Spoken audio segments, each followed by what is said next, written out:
Alors, salut. Une petite vidéo maintenant vous montrant comment est-ce qu'on peut utiliser ou poser des questions puis utiliser la réponse dans un programme Scratch.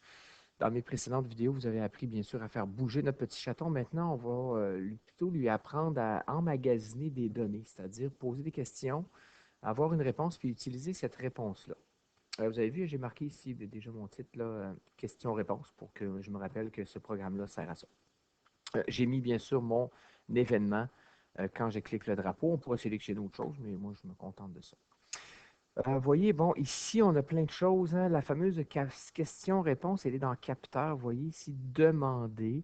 Donc, quand je vais cliquer, je peux demander quelque chose et attendre. Donc, ici, je pourrais vous le demander. Ils l'ont écrit en anglais.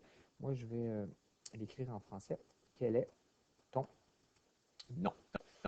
Et attendre. Donc, je peux déjà cliquer pour voir un petit peu l'apparence de ce que ça va avoir l'air. Donc, je vais cliquer. Vous voyez, mon chaton me pose la question, quel est ton nom? Et il y a un espace pour répondre. Donc, je peux écrire Jacques. Et je clique sur le crochet. Bien sûr, présentement, je n'ai que répondu à la question. Je n'ai rien fait avec la réponse qui était Jacques.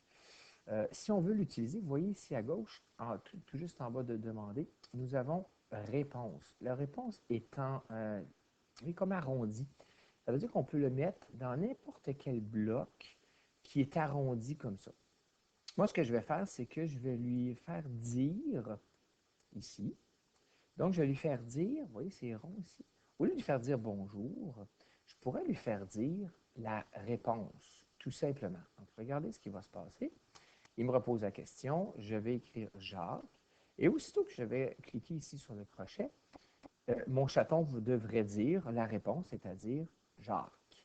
Et mon programme est terminé. Vous voyez, si je reclique, quel est ton nom? Donc, je m'appelle Arthur. Bon, ben Arthur. Oups, je l'ai mal écrit, peu importe. Ah, vous voyez, il écrit la réponse.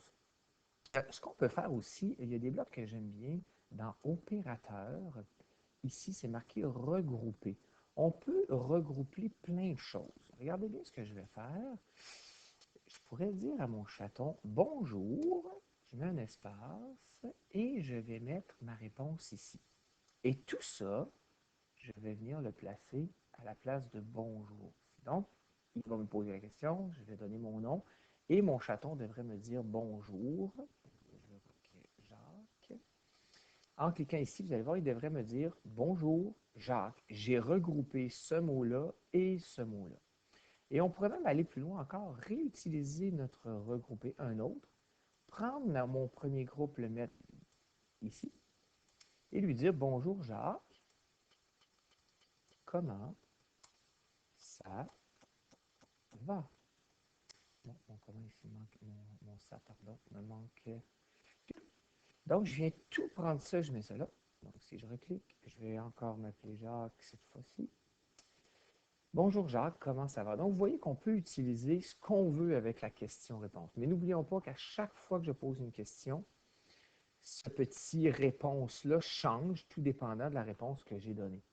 Ce que je veux dire par là, c'est que si je repose une autre question, ben, ma réponse ne sera plus la réponse de ma première question, bien sûr, sera la réponse de ma deuxième question. C'est quelque chose quand même à savoir.